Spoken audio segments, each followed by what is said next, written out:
It's 2065, and you're standing on the moon's dusty surface, working away on the latest array of solar panels to help fuel the local town's energy grid.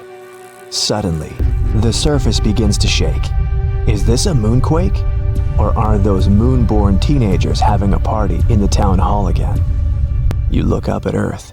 You're so used to it, you barely even notice it anymore. But now, it looks different.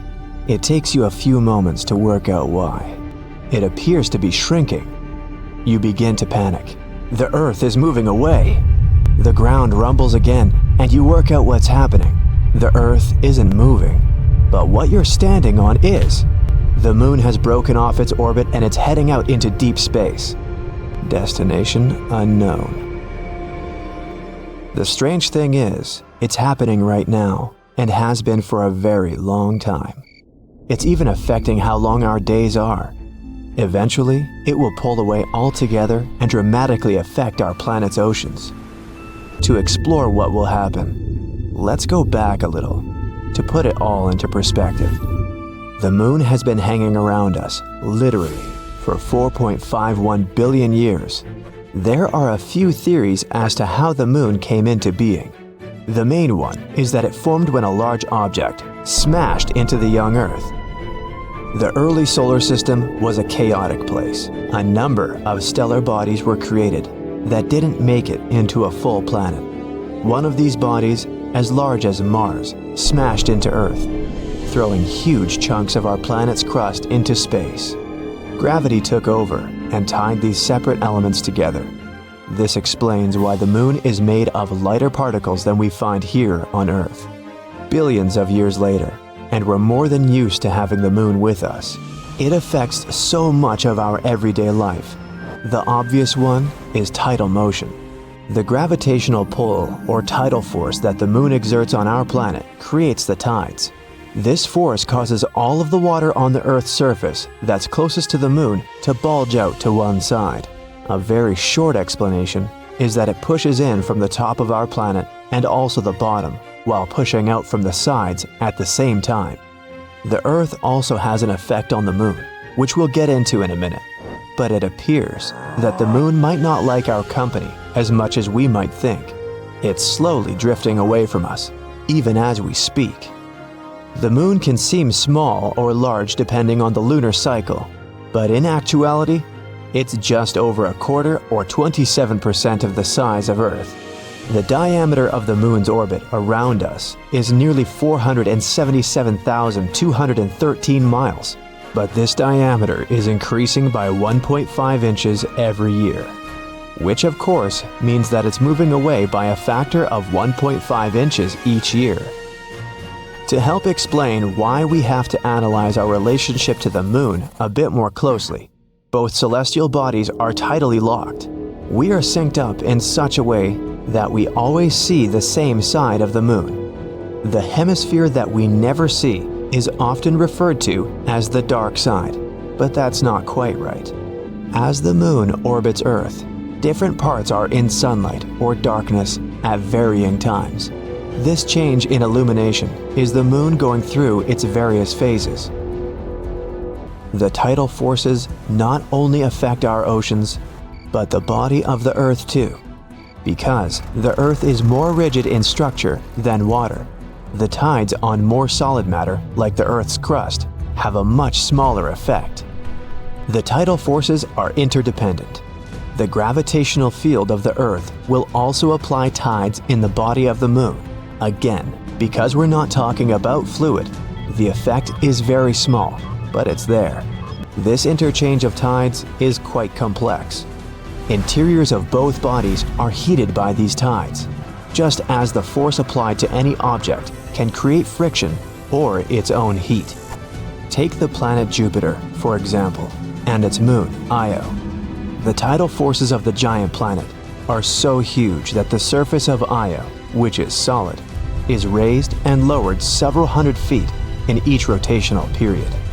The heat generated means that the interior of Io is most likely molten. As a result, the surface of Io is covered with active volcanoes. it's one of the most geologically chaotic places in our solar system. Despite its heat, it's definitely not the place to take the family for a summer holiday. Back to Earth.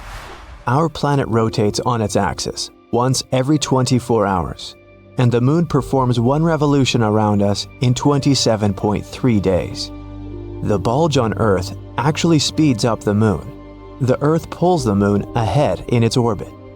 In other words, the Earth's bulge increases the radius of the Moon's orbit around us. While this is happening, the Moon pulls back on the tidal bulge of the Earth, slowing its rotational speed, though just a fraction. A very small fraction. This means that 100 years from now, a day on Earth will be 2 milliseconds longer than it is right now. Blink and you'll miss it. Literally. In addition, since the Earth is larger, the gravitational pull is stronger, causing the Moon to speed up slowly. As time passes, its orbit will become bigger and bigger. This takes us back to that measurement of 1.5 inches.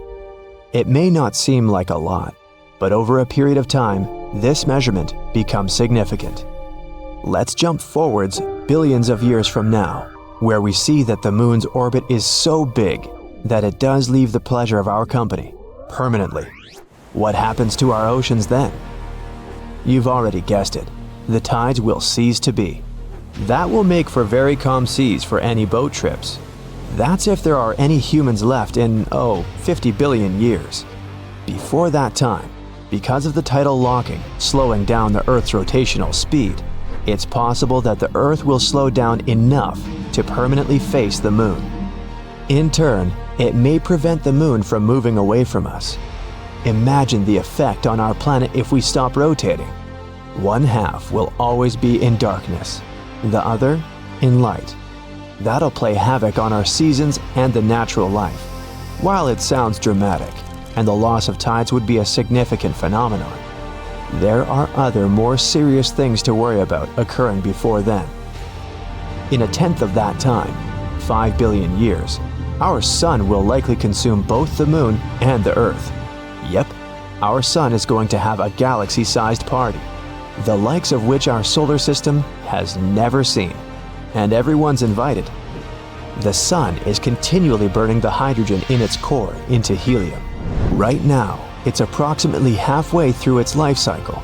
Towards the end, it will run out of hydrogen in its core. The Sun will ultimately become a red giant. Its surface is predicted to reach Mars. That's when gravitational forces will take over. The Earth will be dragged into this new Sun and disintegrate. The Sun gets 10% brighter every billion years. So long before the planet is totally destroyed, the heat will have melted any ice and fried almost everything living. All of our oceans will have dried up too. So, while the planet has a 5 billion year life cycle yet, everything living on it may only have a billion. To recap, the Moon may move from the Earth, but the Sun will have wiped out both long before the tides are halted.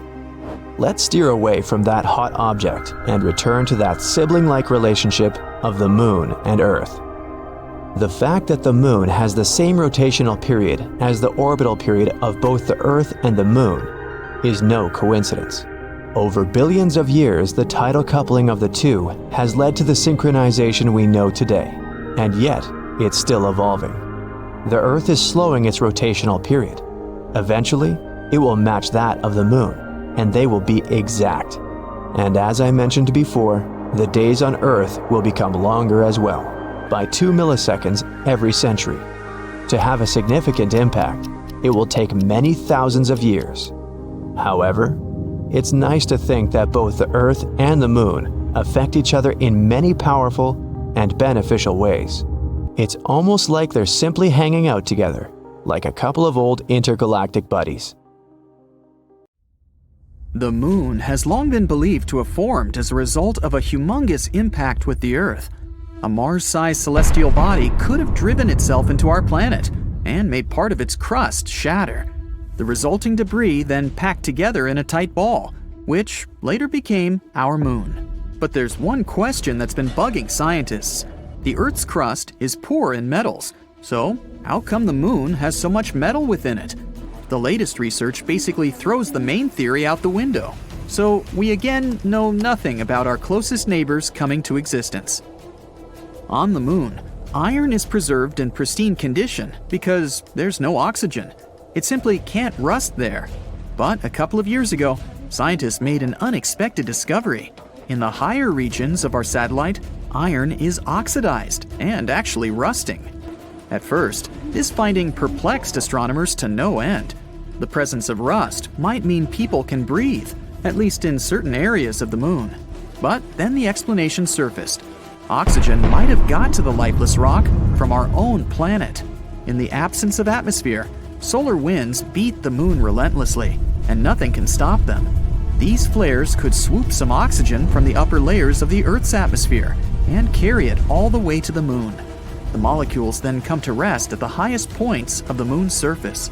That would explain why metals don't get oxidized in the ravines, and especially under the surface of the satellite. Water on Earth is actually a puzzle shrouded in mystery and covered with riddles. The most popular theory is that it was brought to our planet by icy comets and asteroids that left behind not only mighty craters, but the liquid substance, thanks to which we can now thrive. But there's a new advance which suggests another scenario.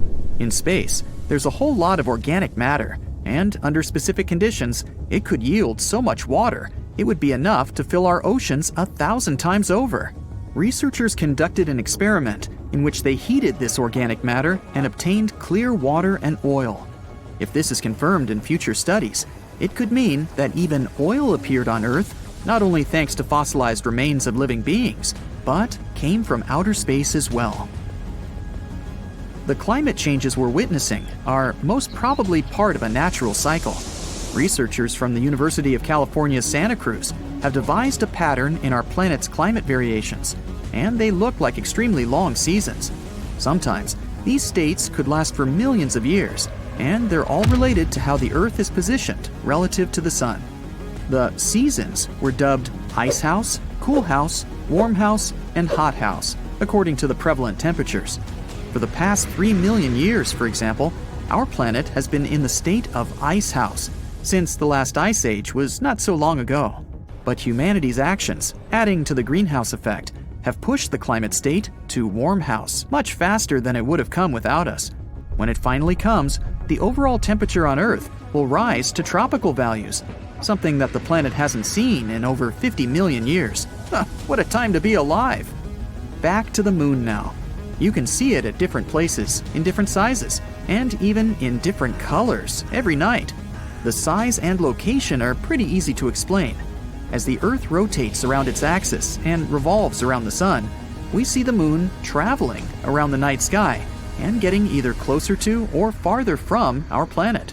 What makes it bright yellow tonight and ominously dark red tomorrow is a more complex thing. The natural color of the moon, as seen from outside the Earth's atmosphere, is brownish gray. From the surface of our planet, though, it may vary a lot. When seen right above our heads, it usually looks bright and almost white, because its reflected light passes through a relatively thin layer of the atmosphere. Almost nothing blocks and refracts the shine, so it's very clear. The moon can appear yellow, orange, or even red when it's seen just above the horizon. The effect is similar to what happens at sunrise or sunset, when the sun appears to be red. The light goes a much longer way to reach your eyes from that location, and much of the blue part of its spectrum gets lost. This turns the color of the light into a much warmer variety. Our natural satellite can also appear blue, and the reason for that is the presence of fine particles in the air. They refract the light anyway, so the moon is actually never the way it looks outside the atmosphere. But when they're larger than usual, they turn its color bluish. Finally, there's an extremely rare occasion where the moon can look purple. Nobody actually knows for sure why this happens, but astronomers believe it must be a combination of the atmosphere, dust particles, and maybe something else. There's no clear explanation. Moonquakes aren't something from science fiction. They don't occur as often as on our planet, and when they do, it happens closer to the center of the satellite. Scientists think moonquakes might be caused by the gravity of Earth and the Sun. There are Mars quakes too. For a long time, the red planet had been considered tectonically inactive, but more recent observations have shown it still has weak quakes from time to time. You probably wouldn't even be able to feel them if you stood on Mars's surface, but it means some geological processes are still going on underneath the red and dusty landscape. There's no dark side to the moon. Our satellite is tidally locked with Earth, meaning it's always turned to us with one side, while the other always looks away. The sun is much farther from us than the moon, and we're both turning round and round, warming and lighting this side and that in turn. It means that once in every short while, the moon is lit by the sun from either side. It's just that we can't see it from where we are. Each year, the moon is moving away from Earth because of the interaction between the moon's gravitational force and our oceans. It moves around 1.5 inches away each year, which means in 600 million years, it will be 14,600 miles further from Earth than it is now. The number isn't accidental. That's the time when total solar eclipses will stop happening. There is water on the moon. Not puddles or lakes, but grains of water ice exist in permanently shadowed parts near the moon's poles. Scientists think water got on the moon a long time ago, during a period when both the moon and Earth were constantly struck by asteroids and comets. Those contain water ice.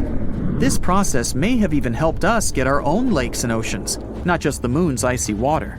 Newer research says the moon's interior already had water, and it went to the surface during volcanic activity. The same might have happened on our planet too. For those of you who think the Earth only has one moon, there are 2 more asteroids locked into co-orbital orbits with our planet. The first one doesn't really circle around the Earth, but has some sort of a synchronized orbit with the planet. That's why it looks like it's following the Earth in a stable orbit, while in reality, it has its own specific path around the Sun.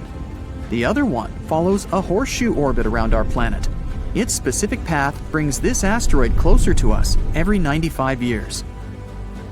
The moon has its own time zone called Lunar Standard Time. Time is different on the moon, so a year there is divided into 12 days, considering each is as long as our month. Days got names after astronauts who walked on the moon. The moon calendar starts the moment Neil Armstrong stepped onto the moon in 1969. The crust of the moon is not equally thick in all its parts. The average thickness is about 31 miles, but there are much thinner and much thicker areas.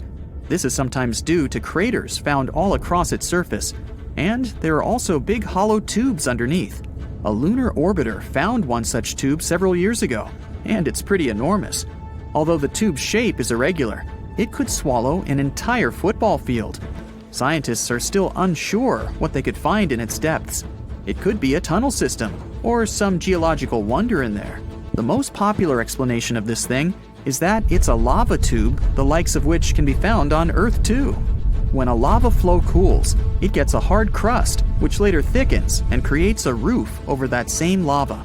It continues to flow, but when it stops, the channel can drain, which results in an empty tube.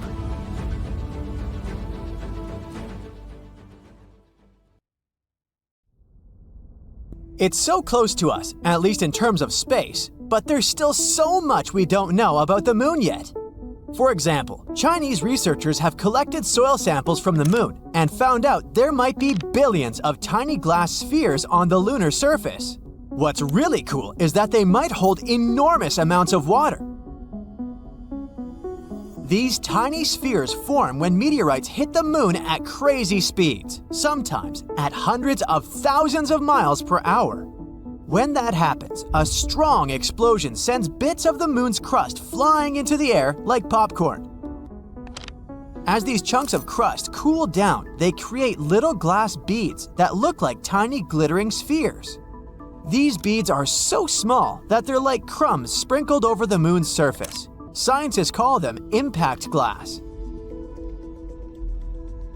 And it turns out the soil on the moon is holding a secret ingredient that can make water, oxygen. So, these tiny glass balls are like little capsules with oxygen inside. There's a special type of wind called solar wind, and it's made of protons and electrons. When protons hit the capsules, they mix with the oxygen inside and finally make water. But the most amazing part is that some of these glass balls with water inside get hidden under a layer of the moon's dust called regolith. So if we go on a mission to the moon, we'll have hidden reservoirs of water underground. It's as if someone has prepared some canned food for us to survive. Because you can't drink that water directly from these glass beads, you're supposed to collect them and then boil them in an oven to extract the water. When they cool, they release vapor, so you'll have regular liquid water in a bottle. That way, astronauts on their missions will be able to stay longer up there, considering these secret stashes. And the coolest thing is that these glass beads are very common on the moon. They're spread from the poles to the equator, which means there might be enough water even for generations that might come to live there one day. There are other spots where we can find water in space too. For example, scientists found an extremely big cloud of water vapor that's 12 billion light years away from us. Not within reach, of course, but it's still good to know. And we're talking about something bigger than we can imagine. It's thought the cloud contains at least 140 trillion times the amount of water in all the oceans and seas on our home planet. Imagine swimming or scuba diving there. It's like taking a dip in a giant water balloon that's traveling through space. I mean, you wouldn't have a way out considering the amount of water in there, but hey, at least the view would be magnificent. Water is actually everywhere across our solar system. It's mostly in the shape of atmospheric gas or ice, and sometimes even in its liquid form. And there are probably many water worlds in our galaxy too. Scientists from the University of Copenhagen have discovered exciting new evidence about how planets form in our solar system and beyond. Their computer models have confirmed the interesting theory of pebble accretion, which means that planets form from tiny pieces of ice and dust. This theory is based on the observation of disks around young stars that are made up of pebbles that come in several hundred Earth masses. As these pebbles collide and clump together, they form protoplanets and eventually planets. What's even more exciting is water could be an important ingredient in this planet's making. It also means that the water may not have come to Earth by chance, for instance, via icy comets hitting our home planet. Instead, maybe it was there from the very beginning. Perhaps planets in our neighborhood, like Mars and Venus, formed with water as well. Scientists also say we shouldn't assume we're a special case just because we have water. There could be many planets all over our Milky Way galaxy as big as Earth that have water too. That means there could be many worlds in our galaxy with continents and oceans, which could also mean there is a great deal of life out there waiting to be discovered. But just because there's water somewhere, it doesn't mean that place would be a good spot for an interstellar summer vacation for future generations. Water on many planets is probably embedded in rock or fills underground oceans. Researchers have checked more than 40 exoplanets we know about. They're all smaller than Neptune and located around something we call red dwarf stars. These make up 80% of all stars we're familiar with in our galaxy. They're cooler than our Sun and also the smallest type of hydrogen-burning stars. And there could be more planets with enormous amounts of water than we thought. Plus, this water can take up to half of the total mass of these planets. Scientists know this because they've been studying the density of these exoplanets. They have realized they're too light to be made entirely out of rock. I've mentioned Venus before. Today, it's a hot, rocky planet a bit smaller than Earth, with a dry atmosphere and only some traces of water vapor. It's also very poor in oxygen. But in its early stages, the planet may have been a completely different world with liquid water and even clouds, which means it's possible there used to be life. What if Venus used to be similar to Earth, with oceans and moderate temperatures? It would be great if it stayed that way, because these seem like good conditions to develop life, so we'd probably be writing letters to some of our space friends from there, or visiting them already. But the scenario went in a different direction for Venus about 700 million years ago or so. The planet got so hot it lost all of its oxygen. That's why it wasn't able to form liquid water on its surface. Instead, it developed a thick atmosphere made up of carbon dioxide, which made this world even hotter than Mercury, even though it's twice as far from the Sun. Even icy comets pelting it couldn't bring water back to its surface. We can't do it either in some artificial way. It would be like trying to grow a delicate flower in a desert. No matter how much you water it, if the conditions are too dry and harsh, the flower won't survive. But some people thought the water in the atmosphere of our close neighbor could be enough for developing life. Plus, scientists have discovered there is a compound called phosphine that's often associated with living organisms on Earth. Maybe in the past this was enough. Today, the amount of water on Venus is so small, even our toughest microbes that are extremely tolerant to droughts wouldn't be able to stay alive there. Phosphine is still a cool discovery worth investigating, but not something that tells us there could be life on Venus. Jupiter might be a more likely option for that. The Galileo probe flew through the atmosphere of this magnificent gas giant to measure the temperature and water activity. It found out there was enough water for life to exist in the planet's clouds, but sadly, there are not enough nutrients there. Plus, there's too much ultraviolet radiation, so most organisms wouldn't actually be able to survive there. And everyone knows Europa, one of Jupiter's moons. It's that very place in our solar system that has the biggest chances to support life. Its icy crust probably hides an ocean underneath. And because of Jupiter's gravity that affects Europa, the ocean is not frozen, but remains liquid. The ocean might be warm under that icy crust, probably thanks to hydrothermal vents. Enceladus, one of Saturn's moons, probably has even higher chances to host life than Europa. And it's one of the best candidates to have a beautiful, warm, and salty ocean beneath the surface.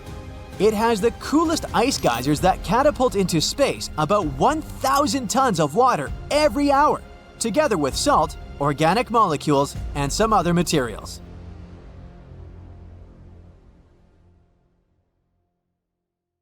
Our moon exploration project started out in 1969. Sure, there have been some problems along the way, but astronomers are certain we'll get back up there pretty soon and with better knowledge and technology. However, there's an 800-year-old trick that might become way more useful than fancy GPS tech and powerful rockets. It's called the Fibonacci sphere. Some scientists at a Hungarian university stumbled upon this idea while studying the moon. They believe it might be useful to better understand how the moon spins and how it's a bit squished while it goes around Earth. You might believe that our planet and its satellite are these perfect little spheres floating in space. Well, that's not true. They are in fact like slightly deflated soccer balls because of all the gravity, rotating movements, and tides. The GPS technology we use here on Earth is already adapted to these less than perfect ball proportions. Remember, our planet is a bit flattened at its poles. If we're going to make a map system for the moon, we need to do the same for its shape, called a solenoid, or what scientists call the moon's version of our Earth's shape. Since the moon is less compressed than our planet, scientists have been taking a shortcut until now. They've been looking at our satellite as a simple ball shape. However, with all these new projects coming up in the following decades and even some exciting trips we might end up having on the moon, we need to be more precise. Scientists now believe we should get the real data and start drawing an accurate picture of the moon. Here's where the Fibonacci sphere comes in handy. It's a clever solution that's been used by mathematicians to spread points out evenly on a ball. Scientists recently used it to map around 100,000 spots on the moon using data previously collected by NASA. And what they found was crucial for our understanding of the moon's shape. For instance, we now know that our satellite's poles are about 0.3 miles closer to the center compared to the moon's equator. Sure, it might seem like a tiny detail, but if we adjust our GPS software accordingly before we land on the moon again, it might save us from getting lost up there. This level of math hasn't been done since the 60s for the moon, but we already know it works wonders here, at home, so it only makes scientists better prepared for future missions. This isn't the first time people have used Fibonacci's findings to come up with clever solutions. We've also seen it put to work in finance, agriculture, and in computer science. Let's see where it all came from. Legend has it that the Italian mathematician Fibonacci wasn't really that interested in mathematical sequences at first, but rather in rabbits? So, he came up with this interesting puzzle. What happens if you place a pair of rabbits in a certain space for a year? He also set some theoretical rules. For starters, all those bunnies come in boy-girl pairs, and they can start reproducing after just a month. Each month, each bunny pair adds one more pair of bunny offspring. The last rule was that all bunnies would be invincible for the year. Doing the math, he got this series of numbers. 1, 1, 2, 3, 5, 8, and so on. If you look at this series again, you'll notice that every number is the sum of the two before it. The first two, that's your starting bunny pair. Next, you'll see the number 2, which is the first pair and their first offspring pair. Word caught on about this interesting sequence, and math lovers began studying it more closely. They started seeing this pattern very often in nature, like in how leaves grow on a plant or how seeds arrange on sunflowers. There's even a little experiment you can do to check it out. Start by grabbing some paper and a pen. Try drawing the Fibonacci spiral. Start with a tiny circle, then go bigger and bigger using those Fibonacci numbers. The first circle should just be a tiny dot on the paper, or the equivalent of 0. Next circle, 1 unit. Another circle, still 1 unit. Keep it going and you'll see that the circles form this spiral pattern. Even as it continues to grow, it keeps its shape. You might have also stumbled upon the Fibonacci spiral as a symbol of hypnosis. In all fairness, there's little evidence you can confuse someone by making them stare into a spiral for a while. But its effects on our focus and our optic nerves can't be ignored. After you've stared at a spinning spiral, you might see how objects get smaller or bigger depending on the direction of the swirl. It's easy to understand why some experience this sensation as hypnotizing. This interesting series of numbers appears in our day-to-day lives, even if we don't notice it. It can also be used in more practical instances, like converting miles to kilometers. Let's look at the series 1, 2, 3, 5, 8, 13. Pick any two numbers side by side. Say 13 and 21. Do the calculations and you'll notice that 13 miles is about 21 kilometers. Same with 34 and 55. Music and math might not seem like they're connected, but if you had asked the great Mozart, he probably wouldn't have agreed. It seems he was very passionate about numbers from early on in his career. He loved finding cool number patterns in music, like some sort of hidden messages. His own sister even remembered him doodling math all the time, even on the sides of his music sheets. Some scholars believe he might have even played around with the Fibonacci numbers. If that's really the case, then he might have used the ration to balance out parts of his tunes. What about other types of art? Well, it's also said that Leonardo da Vinci used the golden ratio in his masterpieces, like the Vitruvian Man and the Mona Lisa. Also, when it comes to great pieces of architecture, the Parthenon might have used this pattern too. Anytime you see buildings with columns spaced just right, you can be certain that's where the builders drew inspiration from. The Great Pyramid of Giza is another great example. There's no official record to prove it, but the pyramid's shape is so close to the golden ratio that it's kind of obvious. You'll also see this pattern appearing naturally in our environment. Go out in our garden and check to see if you have any pine cones lying around. See those scales? They're set up in a pattern according to the Fibonacci sphere. Even the bones in our body seem to be growing based on the same proportions. We've got one torso, one head, and one heart. Then there's stuff that comes in pairs. Our arms, legs, eyes, and ears, for instance. For the number 3, think about the composition of our limbs and the 3 main sections in our hand. The wrist part, the middle palm part, and our fingers, which are also split into 3, by the way. Oh, speaking of fingers, their bone lengths have this ratio too. This design helps our fingers move smoothly, especially when grabbing objects.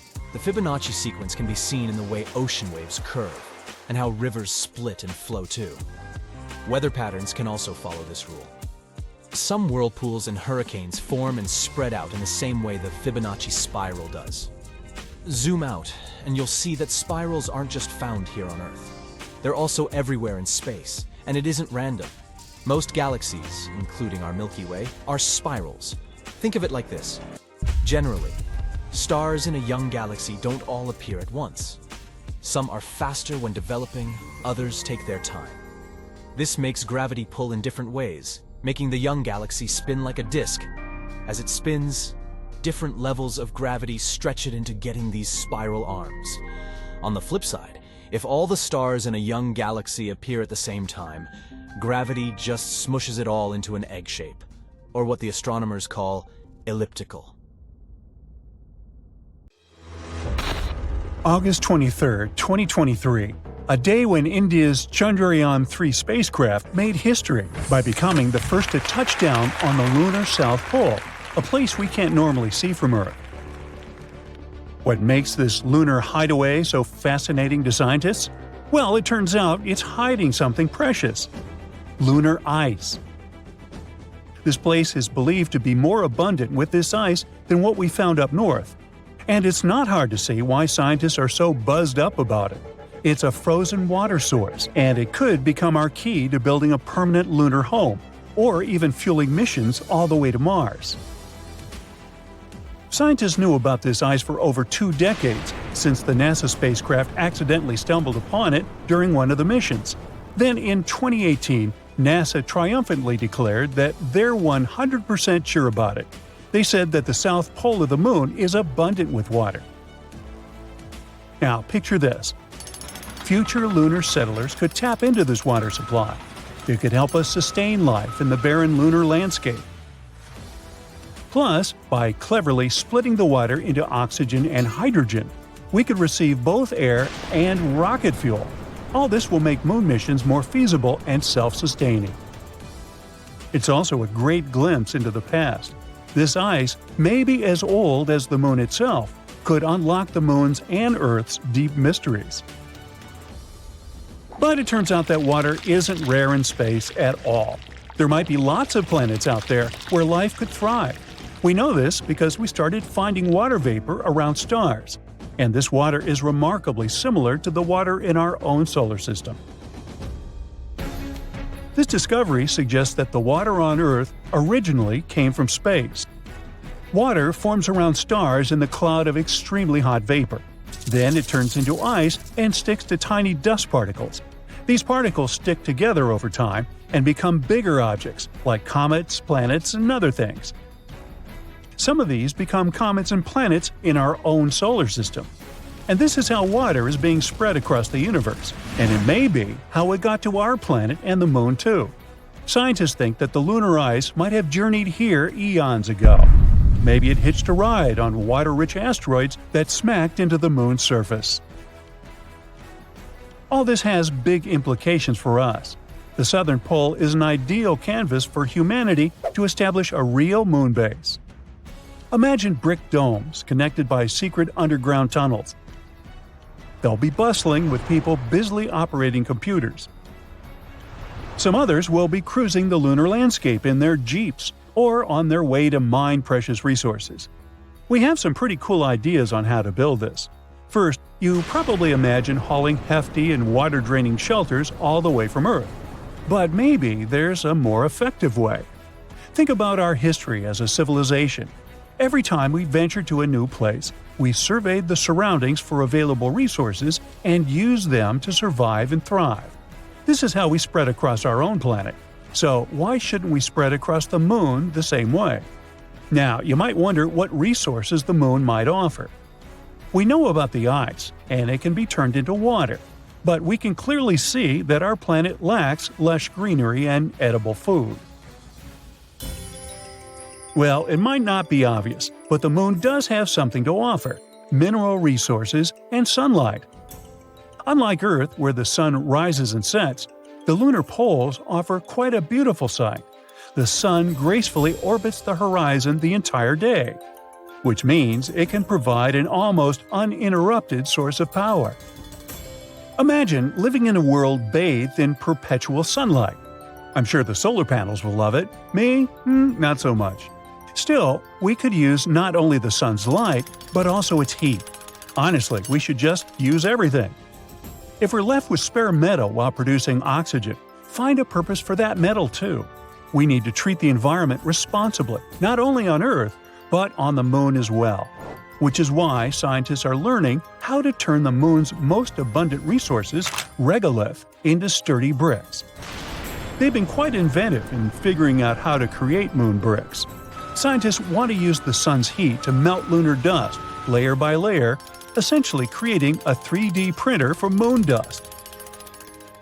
Engineers have also cooked up bricks using solar ovens and zapped lunar soil with microwaves. They become quite adept at it. So yeah, perhaps we're going to establish a little brick factory on the Moon and build regolith houses. It's like Minecraft in real life. As soon as you find some cool new material, you gotta build a tiny house with it.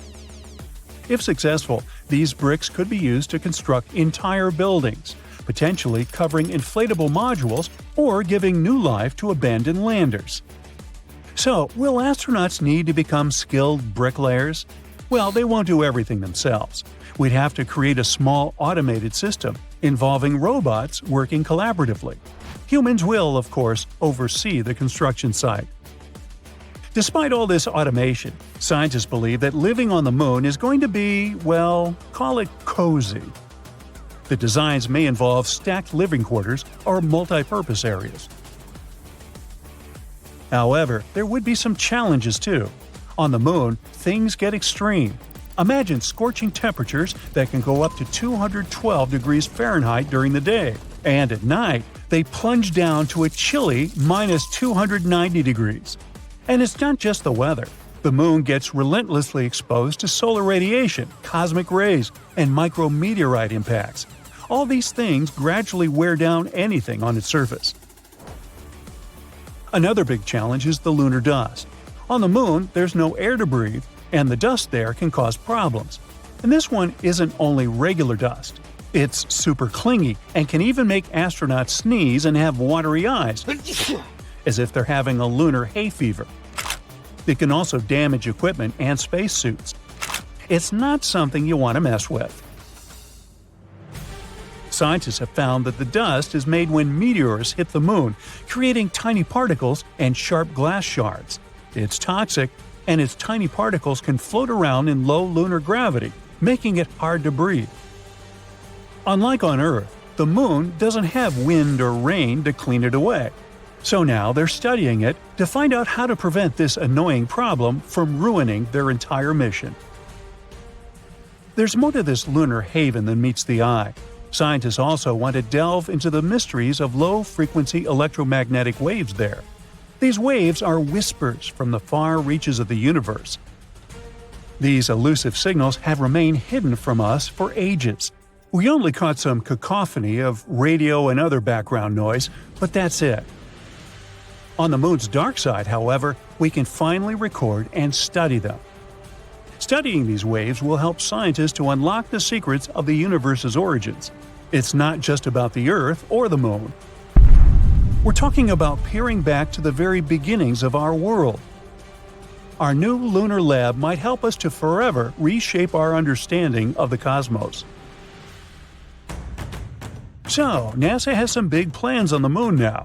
Their Artemis mission completed a successful return to Earth in December 2022 after nearly a month in space.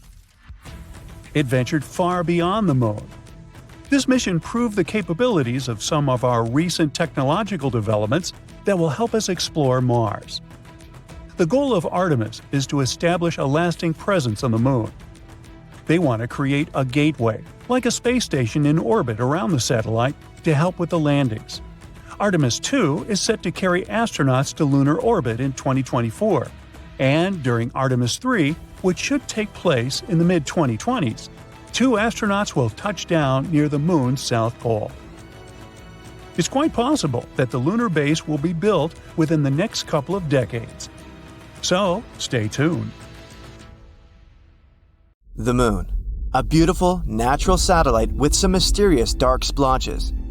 We always see only one side of it, so we're used to this image. It's hard to imagine the Moon looking any other way. But it used to be different. Oh ho ho, it used to be so different. Picture this, a huge incandescent satellite in the sky that is causing constant tsunamis. I suggest we go very far into the past to see what the Moon was like many, many years ago. The Moon formed around 4.5 billion years ago. At that time, our green-blue planet was still a red-hot, insanely unstable piece of rock flying in space. We didn't have the Moon yet, and a day on our planet only lasted 6 hours, which meant only 3 hours of daylight. Volcanoes erupted all over the place, releasing poisonous gas into the air, and a bunch of meteorites regularly crashed into the planet. At the same time, 4.5 billion years ago, the so-called Big Splash occurred, or, as scientists call it, the Giant Impact Hypothesis. It claims that once an object the size of Mars crashed into Earth. Mars is about 2 times as small as our planet, so the blow wasn't too bad, but it was quite catastrophic. This powerful impact tore off part of the outer layers of that Mars-sized object and Earth. The very core of this space body merged with Earth's own dense core, and a huge number of fragments of Earth flew into outer space. So, this was the beginning of our Moon, or, saying in a scientific way, the process of differentiation has begun.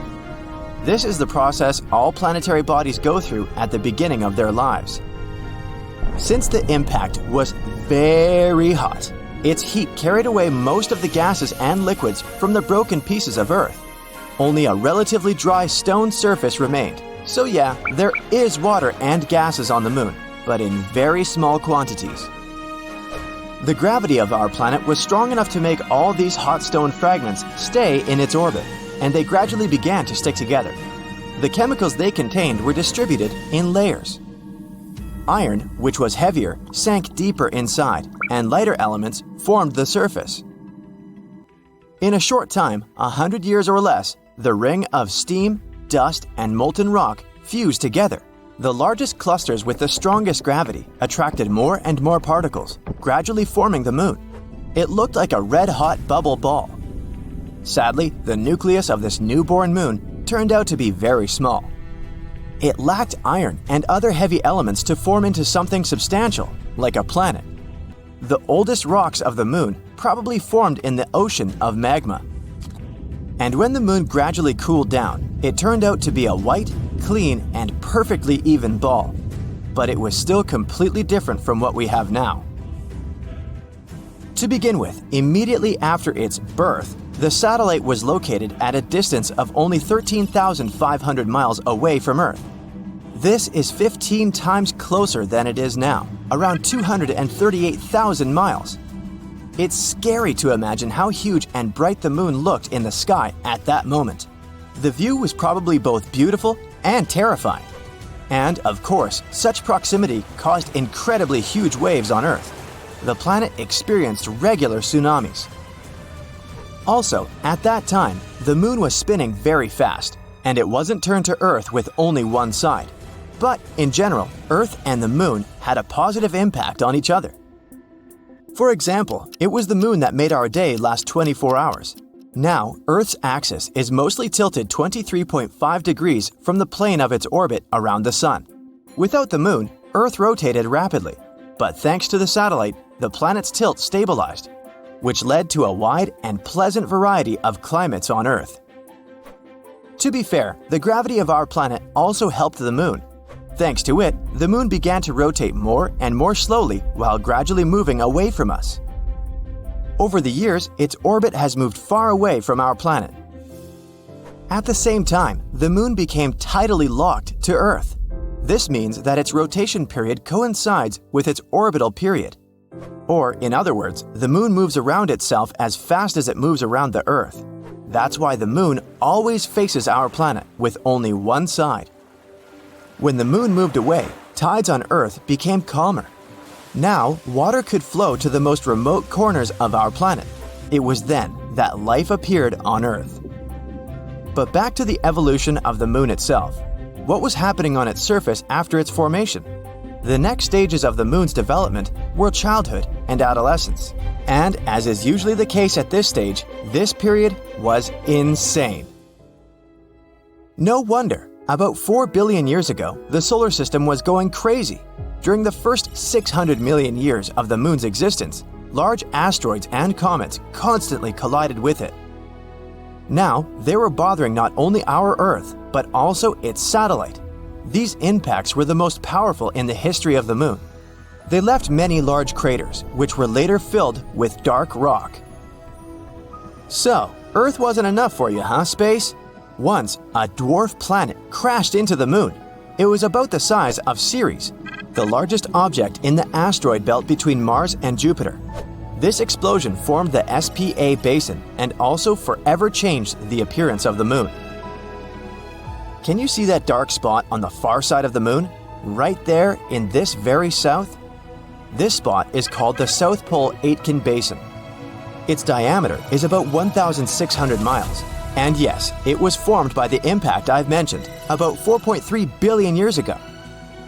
This planet brought with it a bunch of complex and strange chemical compounds that scientists are now finding all over the far surface of the Moon. These compounds began to emit a lot of heat, melted part of the lunar mantle, and, oops, accidentally woke up volcanoes. The volcanoes began to erupt furiously. A huge amount of magma was distributed over the surface of the Moon. Many years later, it cooled down, leaving behind those famous dark splotches that we're so used to. They're called the lunar maria. There are much fewer craters there than on the lunar highlands. But for the last billion years, the Moon has been geologically inactive, except for occasional collisions with meteorites. In general, the appearance of the Moon changed forever as a result of these events, and, battered and tired, it entered adulthood. But even then, it couldn't get any peace. A bunch of meteorites decided to bother it again. Honestly, it wasn't that bad. There were many collisions, but all of them were quite small. They just left a bunch of craters and pits on the Moon, and maybe damaged its mantle a little. Some of the collisions deepened already existing large craters. The Moon's crust was getting thinner and thinner over the years because of all the chaos going on. And now we call this upper part of the lunar crust covered with craters the lunar highlands. All those white and bright areas of the Moon, the highlands. But in the end, the universe finally calmed down, for now at least, and the Moon began to look the way it does today. There are still many things we don't know about Earth's natural satellite. There are moments in its history that scientists still can't accurately explain, but they're continuing to study our beautiful satellite. The data about the Moon is useful to people not only for its own sake. It gives us a more complete picture of both the history of our solar system and space as a whole. So, let's hope that one day we'll be able to find out everything there is to know about the Moon. Now look at this fancy granite kitchen countertop. This one can also be available on the Moon. I mean, there's no production whatsoever as of now, but there's enough raw materials for the kitchen of your dreams. And by the way, granite on the Moon can even prove this dark horse had plenty of water at some point. So it all started when scientists found this weird blob of heat on the far side of the Moon. It's all because of a massive chunk of granite that's buried underground. Apparently, granite is pretty rare outside of Earth, so this is a big deal. According to the researchers, there's this old volcano on the Moon that hasn't erupted in like 3.5 billion years. But it turns out it's still giving off some serious radiation. The scientists used a fancy new method with microwaves to measure the temperature below the Moon's surface. They found this area that's about 31 miles across, where it's like 18 degrees warmer than the rest of the place. And it's right under a spot that collapsed and is full of silicon. It's not as thriving as Silicon Valley back on Earth, it's just a volcanic crater, but without all the lava spewing out. The scientists even compared it to those granite rocks you see in Yosemite, like El Capitan and Half Dome. You know, those giant rocks that look super majestic? Well, apparently, they're made of the same stuff.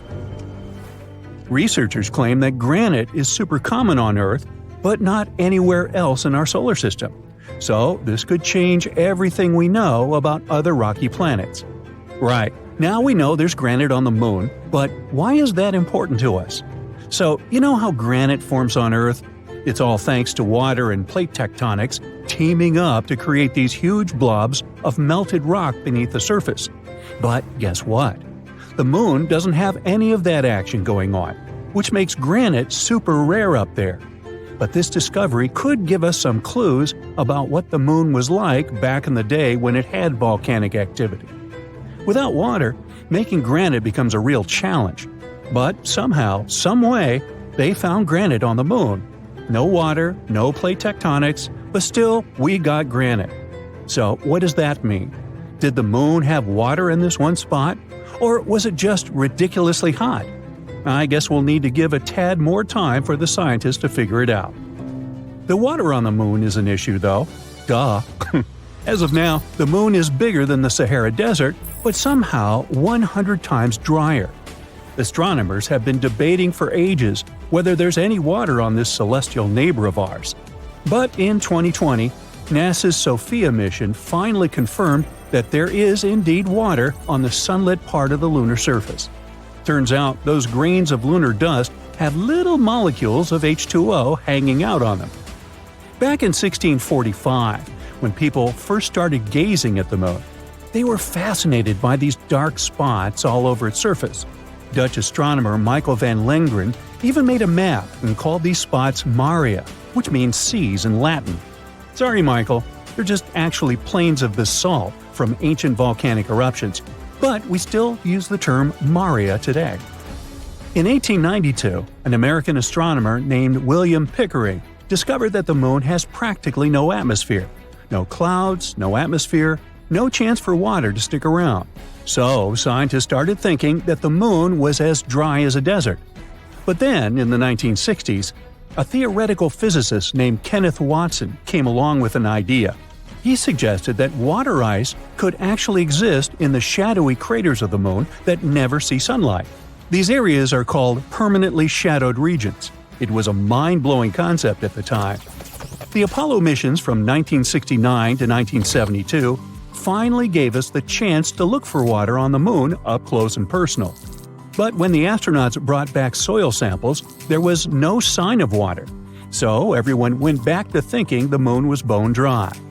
However, in 1994, NASA's Clementine mission suggested that there might be ice in these shadowed craters after all. And in 1998, the Lunar Prospector mission found evidence of hydrogen concentrations in the permanently shadowed areas. This was a strong indication of water ice at the lunar poles. The images weren't super clear, but it was still an exciting discovery. And finally, in 2008, scientists decided to take another look at those Apollo samples. They revisited the old data and found some hints that there might be water after all. It was like finding buried treasure in your own backyard. As you can see, the Moon is a pretty promising destination. It even has enough stuff to produce your food supplements – calcium, magnesium, you name it. Just kidding, it's not the best idea to munch on them to boost your diet. But there are a bunch of other applications they can be used for. Calcium is like the fourth most popular element hanging out in the lunar highlands. But here's the cool part.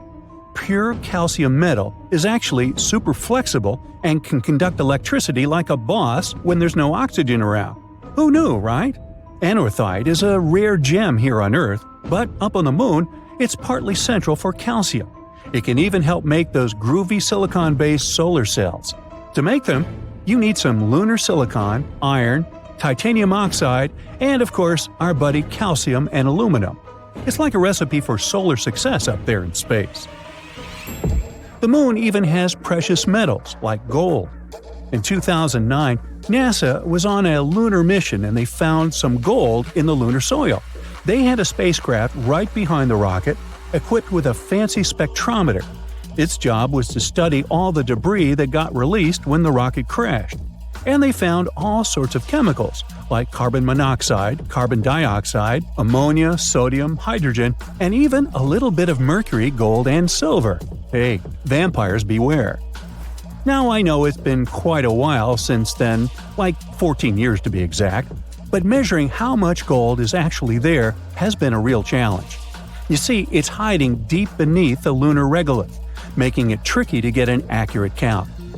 Yeah, metals are fun and lunar water may have existed, but what about food? Good news, everyone! Scientists are saying that plants can actually grow on the moon, but don't expect a luscious orchard. It'll be more like a moderate garden with just a couple of beds. Here's the scoop. A while back, those awesome Apollo astronauts collected samples of lunar surface material called regolith and brought them back to Earth.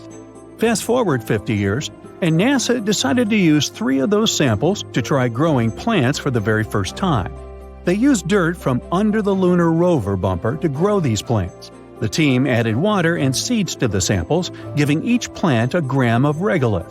Then they placed them in a clean room and added nutrient solutions every day. And they succeeded.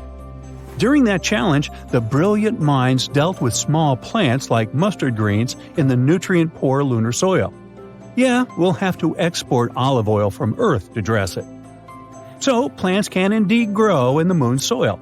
However, they won't be as strong and healthy as the ones grown on good old Earth soil, or even the ones in the control group grown in a lunar simulant made of volcanic ash. But hey, it's just a start. We're still to find out if our dear moon is hiding more treasures. People haven't set foot on the moon in several decades, but the situation is going to change soon. NASA's Artemis program is going to send a few missions to Earth's natural satellite. The first astronauts might step on the surface of the moon already in 2025, as part of Artemis 3, if the current schedule holds, that is. And then the next stage will start, and it will be an even more ambitious project than sending humans to the moon again. NASA wants to construct a base camp at our satellite's south pole. Such an outpost will help the Artemis mission to break the previous record for the longest stay on the moon. So far, it's 74 hours, 59 minutes, and 38 seconds. Plus, such a camp can serve as a jumping-off point for missions setting off for deep space. According to NASA, at first it's going to be a small camp, accommodating missions for a week or 2. But soon, it'll grow in size and complexity and will be able to sustain crews for a couple of months at a time. There might also be an open-top rover similar to the one used in the Apollo missions and an RV. These options can provide mobility for astronauts while they live and work at the camp. With each new trip, the level of comfort of space explorers will increase.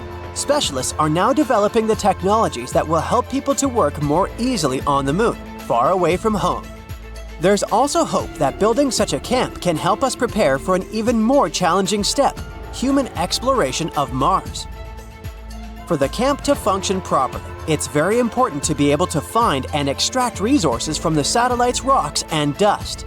These resources can include water ice, metals, oxygen, and even some building materials.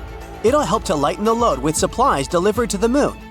It can also potentially allow astronauts to remain there for longer periods of time. Now, why the lunar South Pole? There are 2 very important reasons. First, building the base camp there will allow astronauts to have periods of continuous light from the sun. The moon is tilted in such a way that its south pole experiences up to 2 months of continuous light every year, when the sun is circling above the horizon all the time. And all this abundant sunlight can provide the camp with a lot of solar power. At the moment, NASA is trying to design a solar array that could stay more than 30 feet in the air. This way, it'll be able to make the most of the available sunlight. The second reason for choosing this location is deep craters that have been shrouded in darkness for billions of years, also because of the moon's peculiar tilt. Some of these craters haven't seen sunlight since the time of their formation. They're also known as permanently shadowed regions, and that's where scientists have found evidence of water ice. If we manage to access this frozen water and it turns out there's a lot of it there, it'll be hugely valuable for the inhabitants of the base camp. Plus, it might supply flights back to Earth, or further on to Mars. We don't know yet whether there's a lot of water in that region or whether it's free of contaminants. But NASA is going to find out. One of the ways to do it is to use Viper. This mobile robot is likely to arrive at the lunar South Pole in 2024. The Lunar Terrain Vehicle, or LTV for short, is scheduled to arrive on a mission in 2025. Astronauts will be able to operate it remotely, and it's likely to be able to avoid such hazards as rocks and craters on its own. Astronauts will then explore their surroundings either from the safety of the lander on earlier missions or later on from the base camp itself. Plus, NASA will use the LTV to conduct scientific or mission-related work even during periods of time when there will be no humans on the Moon. The vehicle will play a crucial role in searching for water ice and other resources. But even though the LTV's remote-controlled capabilities are quite innovative, its design isn't going to change much. It'll look almost like the rovers that have come before it. If astronauts decide to drive the vehicle with its top open, they will have to put on their spacesuits, and that's not very comfortable. Donning such a suit can easily take hours. Plus, the duration of missions always depends on how much oxygen each astronaut's spacesuit has left. That's where NASA's RV-like concept, known as the Habitable Mobility Platform, comes into play. If this project succeeds, the RV will have a pressurized interior and life support systems, meaning passengers will be able to have a ride without their spacesuits on. This will definitely make life easier for astronauts. The final design of the vehicle isn't ready yet, but the main goal is to allow several people to live and work inside the vehicle for up to 2 weeks. Now let's have a look at what the future lunar cabin might look like. Its design hasn't been finalized either, but NASA is looking at modular and inflatable structures. It may help to create larger spaces for crews to live in. Plus, such kinds of structures are more compact and lightweight, so it will be easier to transport them to the Moon. But there's one more intriguing possibility. How about a large-scale 3D printer that will use lunar soil and rock as its raw material? Such a machine might be able to produce bricks and other shapes, assembling dwellings from scratch. A prototype 3D printer is now building a test structure in Houston. Also, the first towns on the Moon could probably be built in craters. They might be covered with protective materials like plastic, reinforced with a net made of titanium and UV-resistant superfiber. The inhabitants would have to access their homes through airlock entrances dug into a mound. Bilbo Baggins would surely appreciate their aesthetics. On the Moon, gravity is way weaker than on our home planet. And while it can make it easier for astronauts to walk and even run on the Moon's surface, it's not so great in the long run. That's why inside the lunar base, there might be an artificial gravitational field. Without it, people would have problems with coordination, balance, and orientation in space. Plus, weight-bearing bones would lose 1 to 5% of mineral density per month. A geologist from the University of Notre Dame, who's been studying samples of lunar soil, says that rocks or dust may have a key role in protecting astronauts from radiation coming from solar flares and cosmic rays. On Earth, the planet's atmosphere and its magnetic field filter out most of this harmful radiation. But the Moon doesn't have the same shield because there's no atmosphere like on our planet there. The very weak one that our natural satellite has is made up of some unusual gases that haven't been found in the atmosphere of Earth, Mars, or Venus. That's why people working there will need extra protection. The experts say that up to 6 feet of lunar material might be needed to shield astronauts from the radiation. But besides building materials and water, there's another crucial resource on the Moon, and it's oxygen. NASA hopes to start extracting this gas from moon rocks. They also hope to find metals like aluminum. This could allow astronauts to live off the land, and the base would become much more self-sufficient than expected. It could turn into a resupply station for spaceships heading for Mars. But a colony on Mars would cost us trillions of dollars to construct and inhabit. It would take a long time for even one cargo ship to reach the red planet. Lunar camps are much easier to build and maintain. There will likely be direct spaceship routes connecting the satellite with Earth, and people will need just 3 days to travel between these 2 points. That's one of the reasons the colonies on the Moon will be growing, developing, and changing non-stop. It all started with a minor change on our planet. At first, people noticed the moon had become brighter and a little bigger, but nobody paid attention to this. The moon affected tides all over the world. The water flooded the beaches, but it wasn't a tragedy. A lot of fish came close to the shores. People found giant squid, anglerfish, and other creatures next to the coast, although they usually live in the dark depths. New, stranger things happen every day. Birds no longer fly to the south in winter. They gather in huge groups, flying around cities with no purpose. The moon used to help them navigate in nature, so they can't figure out which way to fly anymore. In the boundless waters of the world's oceans, ship captains notice that compasses are now unstable. The arrow is pointing in different directions since the Earth's magnetic poles have changed. People realize the moon has started to approach Earth for an unknown reason. The moon's gravity affects the gravity of our planet. This entails changes in the climate, the behavior of all living beings, and the magnetic field. Now, it rains in the driest places and gets hot in the coldest lands. It's knocking down ecosystems all over the planet. People living near forests hear wolves howling all the time. The moon drives these animals mad. The Earth's natural satellite is growing in size and lights up the night much brighter. Nothing critical has happened yet. People don't panic because they don't want to believe the end is coming. But then, one day, the moon reaches a critical point. You're walking down the street listening to music, and at that moment, someone pushes you. Okay, maybe that guy is late for work. You keep walking, and a girl coming by hits your shoulder. "I'm sorry," she says, and goes away. You've noticed the fear in her eyes. You look ahead and see people running towards you. You take off your headphones and hear screams and sirens. People leave their cars and run away. Hundreds of seagulls are flying in the sky. You hear a strange noise among all the sounds of chaos. It seems to be water. How is this possible? You're in the city center, a few miles from the shore. But there's no time to think. You notice a huge wave flooding the streets and heading straight to you. You run into a building and go up to the 10th floor. From here, you're watching the water filling the city. The strong stream blows all cars, one-story buildings, and trees off the road. You notice a shark and other fish in the water. People are hiding in houses and on the roofs. The whole city is quickly plunging into a catastrophe. The TV is working in the building where you're hiding. You learn that floods are occurring all over the world. Massive tsunamis cover coastal cities. In some places, waves reach the height of a 30-story building. Many towns have been washed off the face of the Earth.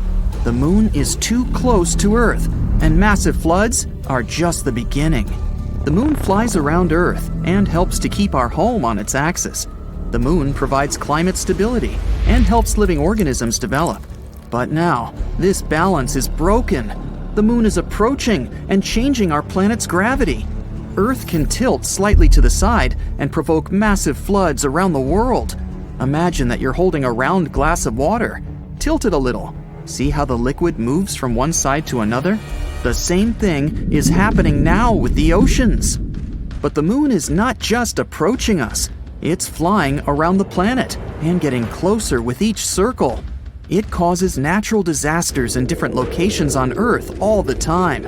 Now the ocean floods one side, and a few hours later, another. So you see all the water going back from the streets to the shore. The oceans may return to the city again by the end of the day. Wait a minute. It seems the end of the day has already come. You notice that the sky has become dark. It's weird, because it's only 3 p.m. The moon changes Earth's rotation speed and makes the day go faster. The moon covers almost the entire sky and brightly illuminates our planet. You see huge lunar craters. It's so close that you can still see it even when the sun shines. In some places, the passing moon obscures the sun. The water is leaving the streets and everyone goes outside. At this moment, an earthquake begins. The road is cracking and the houses are collapsing. There are landslides on the street. Tectonic plates are shifting all over the planet. Imagine two magnetic balls that are approaching each other.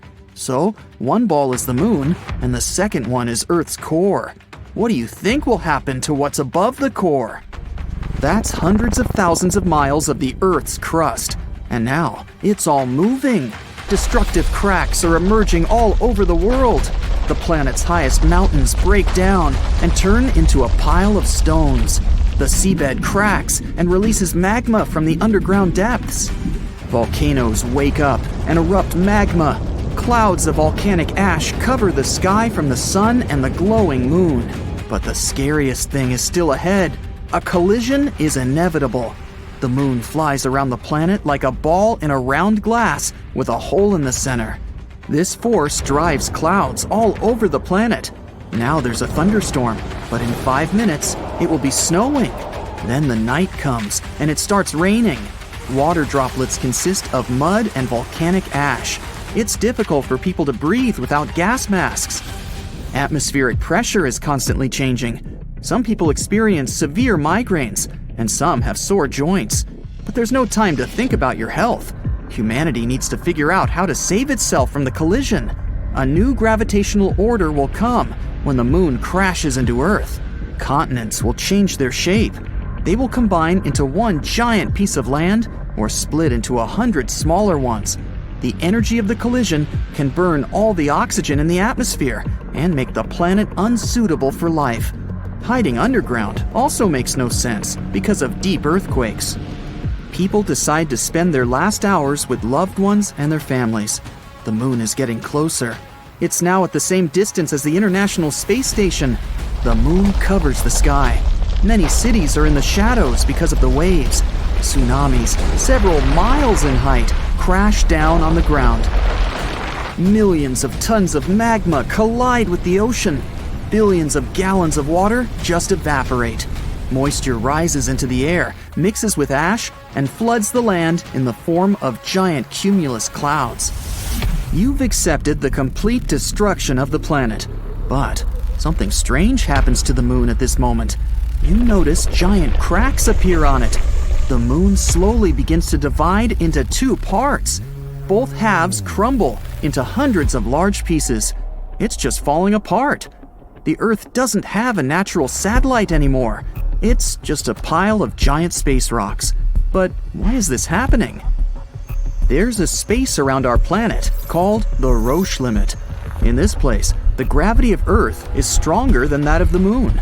This means that the forces holding the moon together are weaker than those that tear it apart. People are cheering. The Roche limit has saved the planet. The moon won't hit us. It breaks up into millions of fragments and forms a circle around our globe. Now, Earth looks like Saturn. A belt of moonstones surrounds us. Huge chunks destroy everything in their path, all the space debris. The satellites are no longer working. Humanity loses its means of communication and navigation. People will have to use paper maps again. The moon held our planet's orbit at a certain angle before these events. Now the axis is tilted differently. One hemisphere becomes closer to the sun, and the other plunges into shadow. The North Pole and the Arctic may turn into hot deserts, and the equator of the planet may be covered with ice. Winter and summer can last for years. The moon's remnants fly around Earth, but some of them fall on our planet. Lunar meteor showers destroy cities and create giant craters. All these events lead to the massive destruction of life on Earth. It will take hundreds of thousands of years to adapt to the new world. When you see it in the sky, it looks round, but the moon is more of an oval shape, similar to a lemon. This shape, flattened with a bulge on each side, came out billions of years ago when extremely hot tidal forces shaped its crust. They heated up some regions more than others. Gravity from our planet has helped to exaggerate this lemon shape over time. When they were getting ready to send missions to the moon, some researchers were worried because there was a thick layer of dust on the lunar surface. They were afraid seas of dust were both soft and thick enough to swallow their lunar lander. But even though the surface there is dusty, this layer is just too thin to cause complications. Our moon certainly isn't the biggest one in the solar system. The champion here is Ganymede. one of the 79 moons circling around Jupiter. But our moon is the largest in relation to its parent planet. It has a diameter of more than 2,000 miles, which is slightly bigger than the quarter of the size of the Earth. Pluto, for instance, has a smaller moon-to-planet ratio. Its biggest moon, Charon, is almost the size of Pluto, which is why it looks like a double dwarf planet system. How long would a walk around the moon take you? When the Apollo astronauts were there, they managed a walking speed of approximately 1.3 miles per hour. On average, you walk twice as fast down on Earth. The low gravitational force on the moon would give you significantly less traction on the ground. But those special spacesuits astronauts were wearing were never actually designed for long-distance hikes. In theory, you could maybe reach the speed of 3 miles per hour before you'd need to break into a run. At this pace, you travel 6,770 miles, which means making a circle around the moon in 91 days if you're walking non-stop. Why does the moon change its shape? It goes through different phases each month, starting from the new moon and gradually going to the full moon, just to do the same thing all over again, but in reverse. The sunlight hits one half of the moon at a time. This gives it a night and a day side, just like we have it here on Earth. The shape we see the moon in depends on where it's located compared to the sun. If it's directly between us and the sunlight only hits the side we don't see. That's a new moon.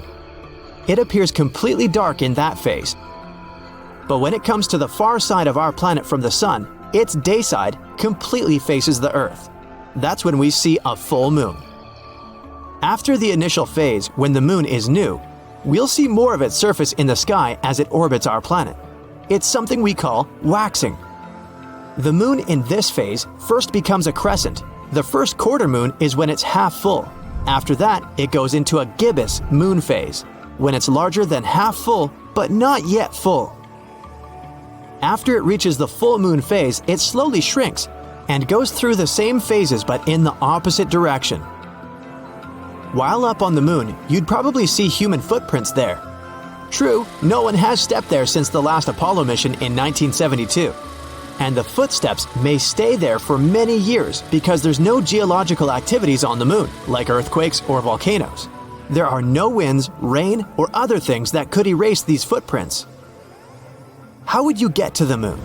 Rockets are probably the first thing that comes to your mind, but a lunar elevator could be an even better solution, because traveling in a rocket would be a difficult, expensive, and pretty dangerous way to try to reach the lunar surface. Why would people want to go there? It's not just about craters, an amazing view of our home planet, or other unique things the moon offers. It's also full of resources like a rare form of helium. Humans could use it in fusion power stations on Earth. We could extract some other rare elements too, and use them for smartphones and other gadgets. For a lunar elevator, we need to stretch a cable anchored to the moon's surface for 250,000 miles towards the Earth. We wouldn't be able to attach it directly to our planet because both Earth and the moon are moving. But we could terminate high in our planet's orbit. We'd have solar-powered robotic shuttles that would move up and down the cable. This is like having a conveyor belt to ferry rare and precious resources our way. The cable would be as thick as a pencil and would weigh 40 tons. It sounds expensive, but a lunar elevator would most likely pay for itself within only 53 trips. The moon is in constant motion. It rotates on its axis and circles around the Earth, and it makes the same amount of time for the moon to make a circle around the Earth and rotate once on its axis, compared to our planet, which rotates on its axis every 24 hours, and makes a full circle around the sun in 365 days. So, the moon is tidally locked to our planet, which is why we always see the same side of the moon. One theory says the moon probably formed when a large Mars-sized object from our solar system hit the Earth. They collided 4.5 billion years ago when the solar system was still in its early stage, which was pretty chaotic. If this theory is correct, around 60% of the moon is made of lighter elements that are also present in the outer layer of our planet. A lucky set of circumstances lets us see total solar eclipses from our planet.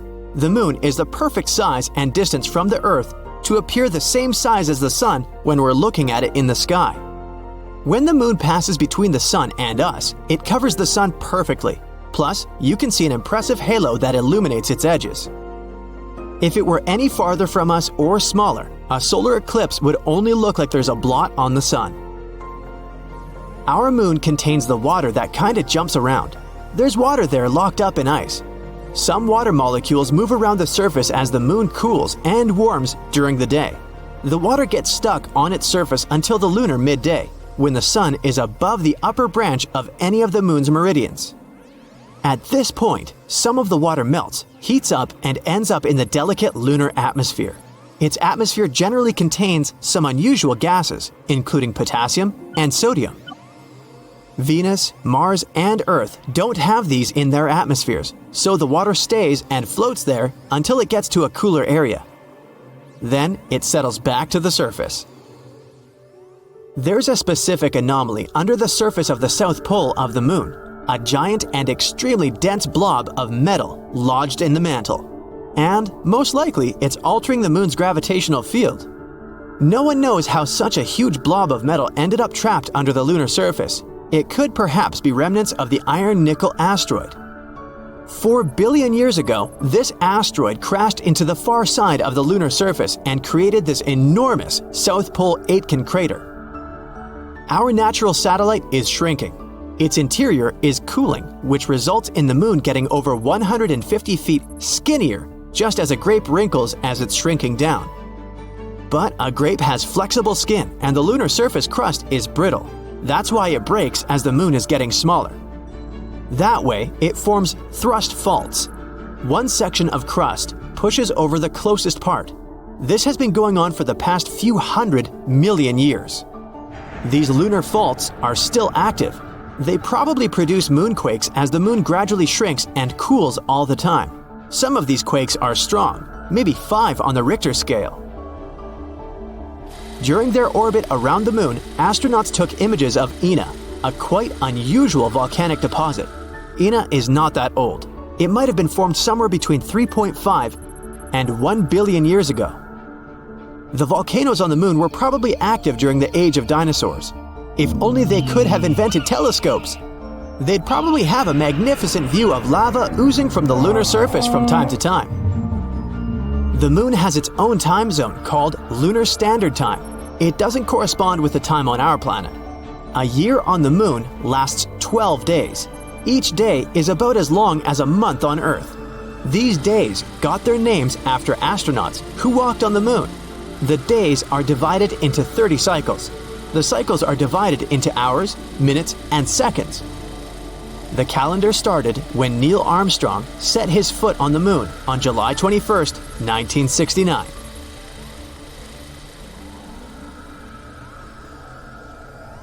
Now, what would Earth look like if it was the only planet in the solar system? Or, what would happen to our planet if the Moon went missing? Or, what if dinosaurs had never gone extinct?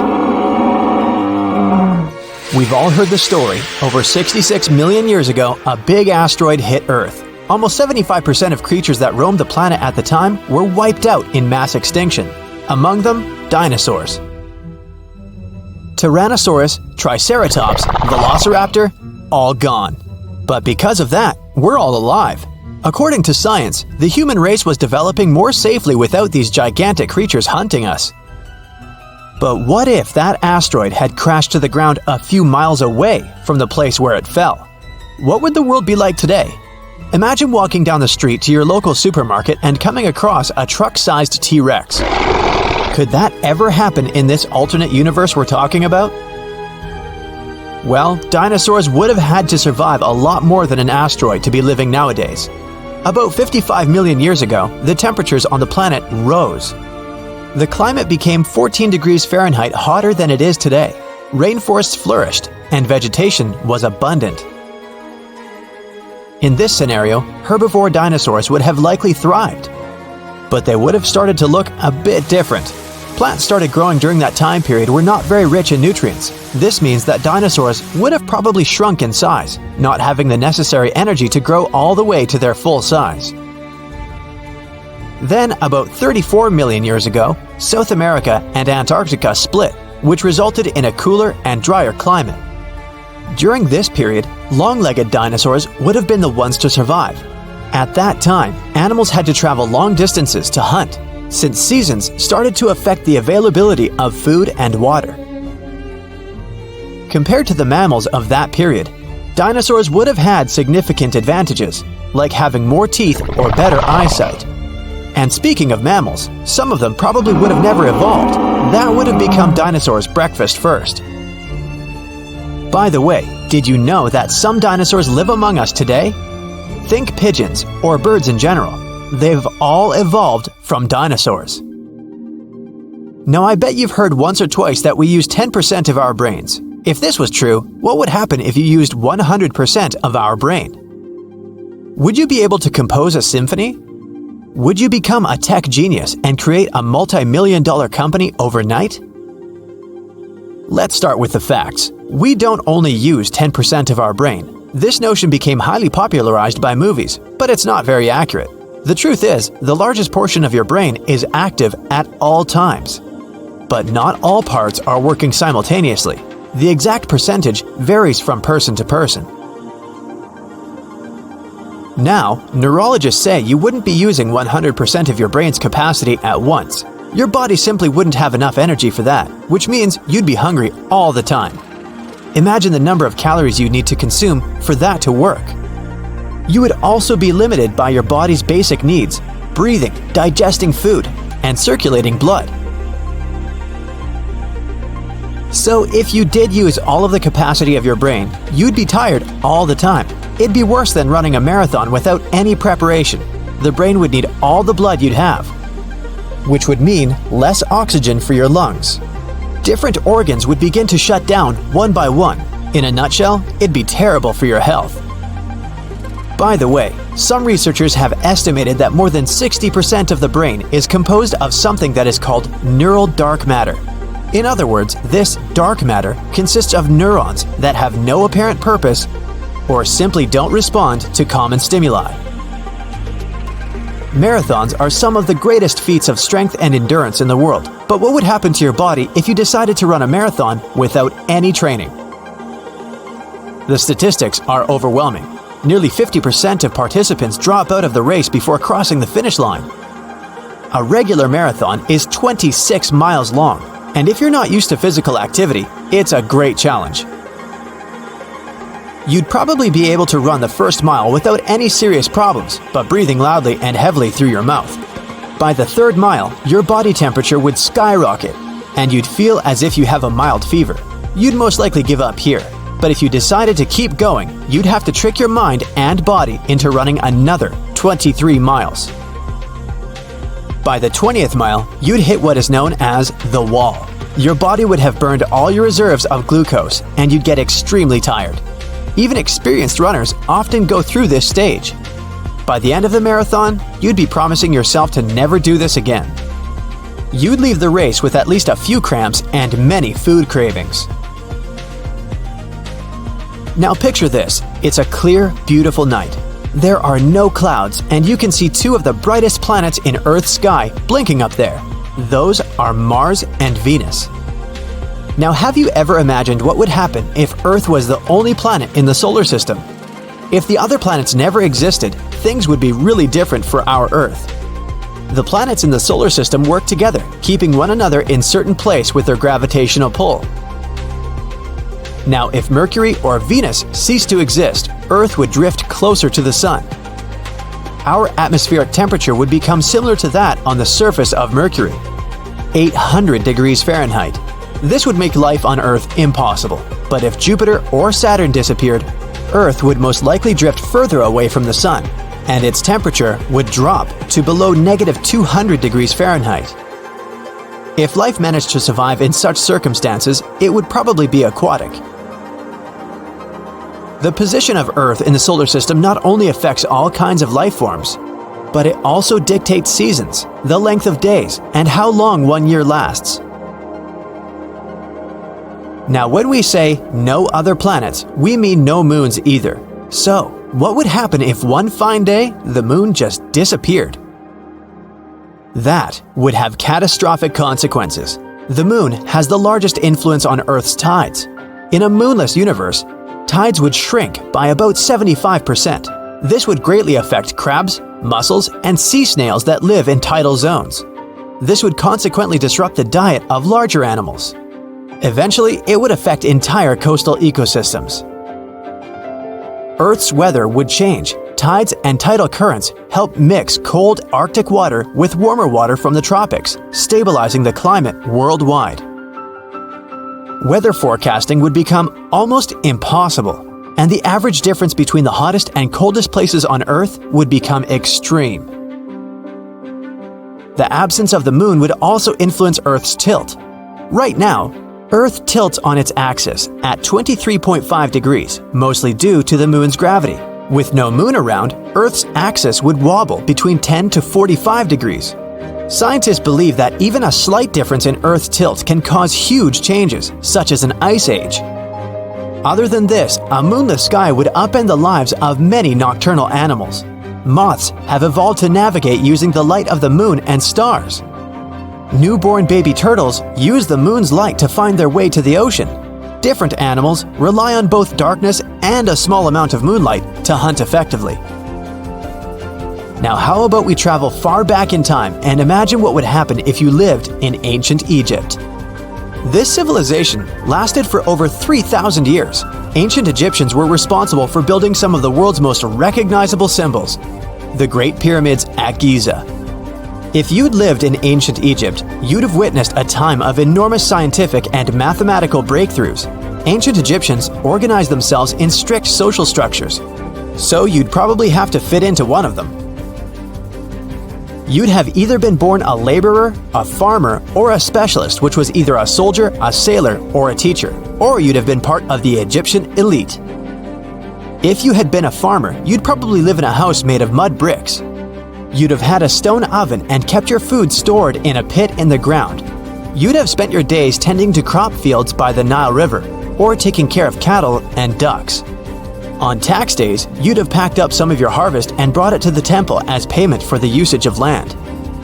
If you'd been a member of the elite, you'd have spent most of your days in banquets. You would have adorned yourself in gold and semi-precious stones, displaying all your wealth. If you had lived in ancient Egypt, maybe you would have been one of those who invented tables. Yep, before the Egyptians, there was no such thing as a table. This invention appeared as a way to keep food off the ground.